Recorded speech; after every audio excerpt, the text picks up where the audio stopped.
Welcome to Networks Professionals. Welcome to this explainer. Okay, today we're tackling one of the most fascinating and honestly critical challenges in tech right now. We all see how fast AI is advancing on the surface, but behind the curtain, there's this immense engineering race happening.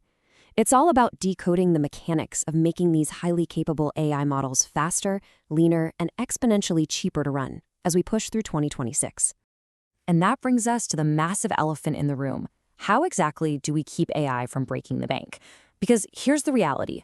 As these machine learning models grow in complexity, the threat of unmanageable computing costs becomes a massive hurdle. I mean, we want the intelligence of a supercomputer, right? But if the infrastructure bills to run it just skyrocket out of control, that innovation literally hits a brick wall. Okay, let's dive into this. Here's our roadmap. 1. The AI cost problem. 2.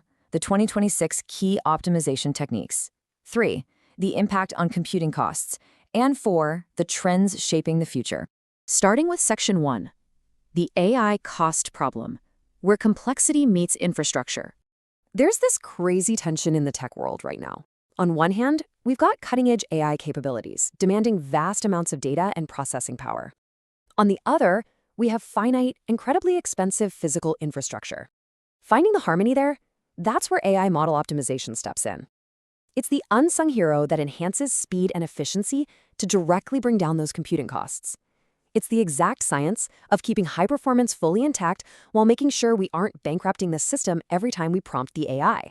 Which brings us to Section 2, the 2026 key optimization techniques.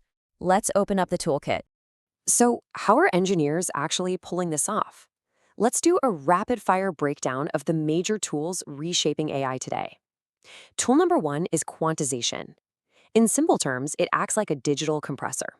It compresses the model's weights, which are basically the mathematical parameters it uses to make decisions, into lower precision data types.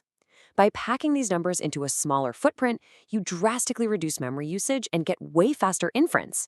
Inference just being the time it takes the AI to actually spit out an answer.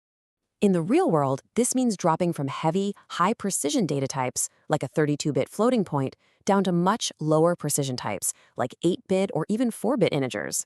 It's kind of like taking a highly complex run-on sentence and boiling it down to a punchy 3-word phrase that means the exact same thing to the computer.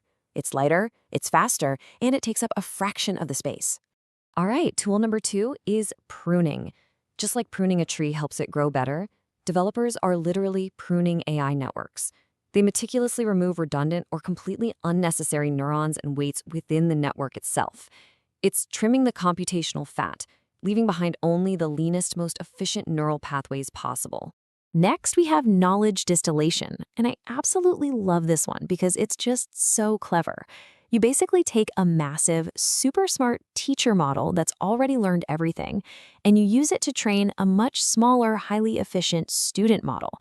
The student learns to replicate the exact performance of the teacher, but because it's fundamentally smaller, it runs incredibly fast and cheap. Moving on to speculative decoding. This one's an absolute game changer for large language models.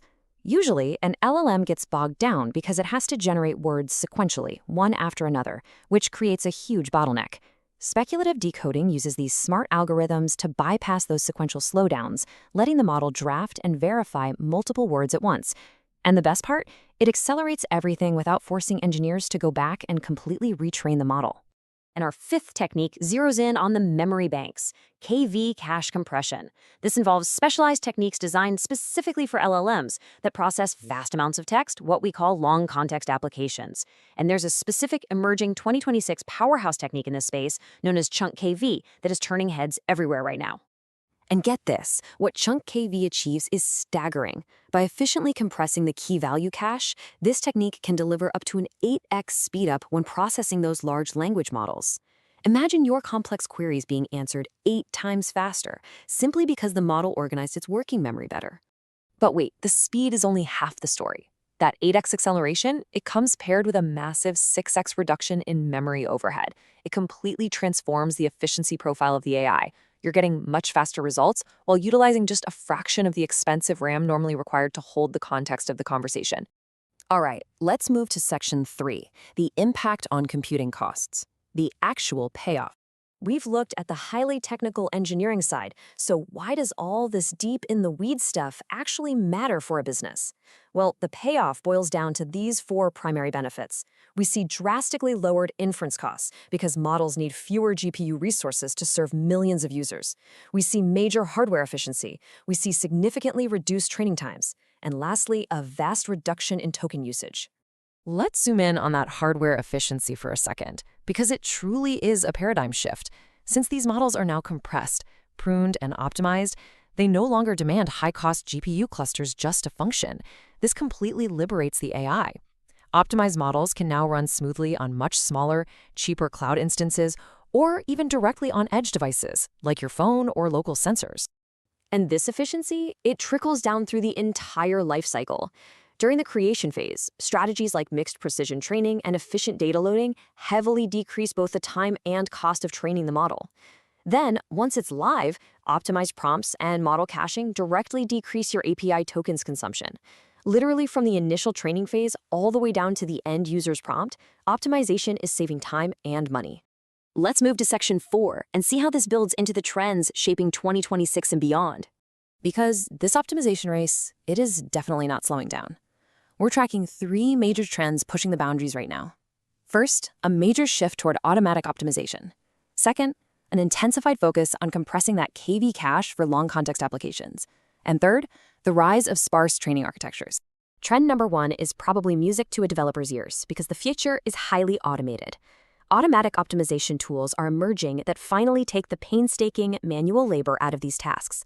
They enable hyperparameter tuning and deep model compression automatically, without requiring human engineers to jump in and manually tweak the system for weeks on end. Then there's the second major trend, sparse training. This fundamentally changes how models operate under the hood. Instead of a dense architecture where every single parameter fires at once, sparse training makes the AI work smarter, not harder. It gets drastically faster training and inference times by waking up and activating only the exact parameters it needs for that specific task. Everything else just stays dormant. But, as we wrap this up, let's be real. There's no magic bullet here. Effective optimization is this constant, delicate balancing act. You're always juggling model speed, the memory footprint it requires, and the overall accuracy of its outputs. And that balancing act has to be integrated throughout the entire development lifecycle, from day one of training to the final deployment.